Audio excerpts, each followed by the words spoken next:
Hello po sa inyong lahat mga ka-crypto. Ako po si Pinoy Crypto Trader. At sa video na ito ay atin pong pag-uusapan ang tungkol sa balitang ito kay Bitcoin. Ayan, sabi rito ay Bitcoin Index shift from neutral to fear as BTC slides back to $26,000.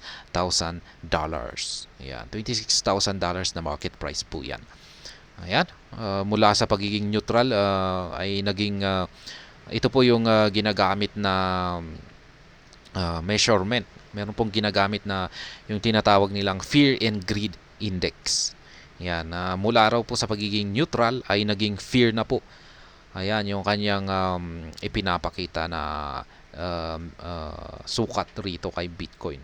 Kaya marami na raw pong natatakot yan kay Bitcoin na mga investors sapagkat yan nag-slide po siya sa presyo na $26,000. At ayan, bago po tayo magpatuloy ay nais ko po munang bigyang linaw ang aking disclaimer kung saan ang nilalaman po ng video na ito ay hindi po ito isang financial advice. For education and information purposes lamang po ang layunin nito. Nais ko na rin pong magbigay babala na wala pong kahit anumang group chat ang Pinoy Crypto Trader. Ayan. Atin pong alamin kung bakit nga ba biglang natakot ang mga investors ngayon kay Bitcoin. Leading Bitcoin in the index now shows fear, indicating change in investor sentiment. Ayan. Marami na pong natatakot na mga investor ngayon kay Bitcoin. Kaya, ayan na nga. Ano nga bang naging dahilan? Sabi dito ay CoinGecko has reported that the Bitcoin Fear and Greed Index has changed its value and shifted from neutral to fear. This was caused by the price of the global flagship cryptocurrency, Bitcoin, slipping back to $26,000 level as it failed to hold above the recently recaptured $28,000 mark. Ayan, nag-slide po kasi siya or bumagsak sa $26,000. Kaya ito raw po yung dahilan kung bakit maraming mga natakot na mga investor. Yan, baka magtutuloy-tuloy daw po ito sa kanyang pagbagsak. Ayan, Crypto Fear and Greed Index has fallen from neutral to fear as Bitcoin retraces below 27K today. Ayan, ito po yung Fear and Greed Index. Nagpapakita po yan ng measurement. Ayan. Dapat chinecheck na rin po natin ito. Ayan, madalas din po natin itong chinecheck. Ngayon ay now ay fear 40. Ibig sabihin ay maraming natatakot. Sa ganitong sitwasyon ay maaring may mga investor na magdadump ng kanilang Bitcoin dahil sa sila ay takot. Ayan, kung pag neutral ay yan, nasa gitna po yan.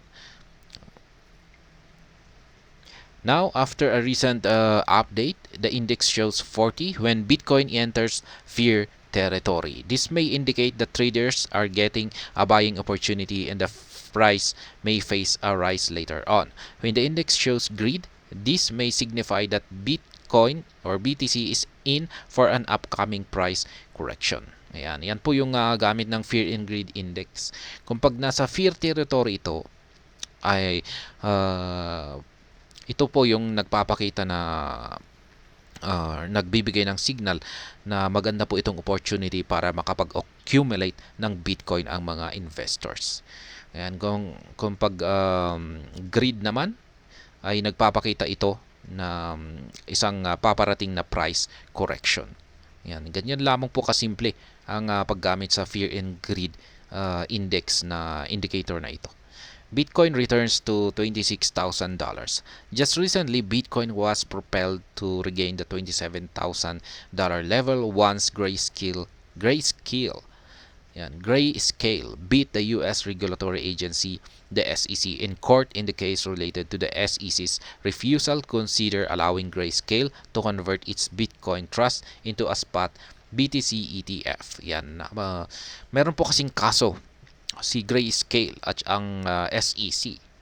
Ngayon ay nanalo po yung Grayscale kaya nagkaroon po ito ng epekto sa market price ng mga cryptocurrencies, hindi lamang po si Bitcoin.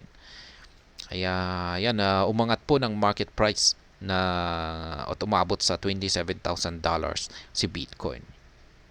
Ayan, at yan po ang dulot po kasi ng pagkapanalo ng Grayscale. Yan, yung nangyayari po kasi rito ay gusto ng SEC na i-convert ng Grayscale yung kanilang Bitcoin Trust sa spot na BTC ETF. Ayan. The company's victory does not mean that the Bitcoin Trust or BTC Trust will convert into an ETF automatically. However, this legal victory has boosted the Bitcoin price and prices across the entire cryptocurrencies. Yan nga po yung sinabi ko kanina, yung pagkapanalo ng Grayscale ay naapektuhan hindi lamang si Bitcoin at lahat po ng mga cryptocurrencies. Grayscale victory in a court took place last Monday, pushing Bitcoin to the $28,000 price line, up nearly 8%. Within a week, it lost 2.48%, dropping gradually to $27,000. Over the past 24 hours, BTC shed another 5.37%, dumping to $26,000. And then today, going down to the $25,500 zone where it is currently exchanging hands. Ayan, bumabagsak po si Bitcoin. Ayan, at ngayon ay nasa fear na po siya na measurement or signal dito kay Fear and Greed Index na indicator natin. Ngayon, ang masasabi ko naman po rito ay ngayon, bearish market po kasi tayo ngayon. Ayan, bearish trend, kaya pabagsak po ang lahat ng mga cryptocurrencies. Kaya ayan, tuloy-tuloy lamang na bumabagsak. Yung pagkapanalo ng Grayscale ay naging pansamantala lamang po ito na recovery ng Bitcoin. Pero bumalik rin po ito kasi ang overall yan ay bagsak po talaga or pabagsak ang direction ng mga crypto market. Kaya bumalik lamang po siya sa kanyang tinatahak na trend. Kaya yan, maganda po rito ay tuloy-tuloy lamang po yung pag-accumulate. Yan, accumulation period pa rin po tayo ngayon kay Bitcoin. Yan, ipapasok lamang or yan, dollar cost averaging lamang po tayo. Ayan, habang bumabagsak ay bili lamang po ng bili ng Bitcoin. Ayan, hindi lamang po kay Bitcoin, maging sa kahit na anumang crypto asset pa yan kung saan tayo nag-i-invest. Ayan, bagsak po. Ayan, down po lahat ng market kaya nasa buying po tayo. Ayan, buying position. Ayan, bili lamang ng bili. Kaya ayan, napakaganda po ito. Masasabi ko naman pong reliable or maasahan ang Fear and Greed Index na indicator na ito. Yan, fear. Ayan, nakikita natin dito. Tatlo lang naman po yung level na ito. Fear, tapos neutral kapag nasa gitna. Tapos kung pag nandito ay greed. Kung pag nasa greed ito, ibig sabihin ay may correction na or paakyat na ang market price ng Bitcoin. Yan. Kung pag sobrang napakataas naman yung kanyang greed, ay malamang anytime ay babagsak na ito.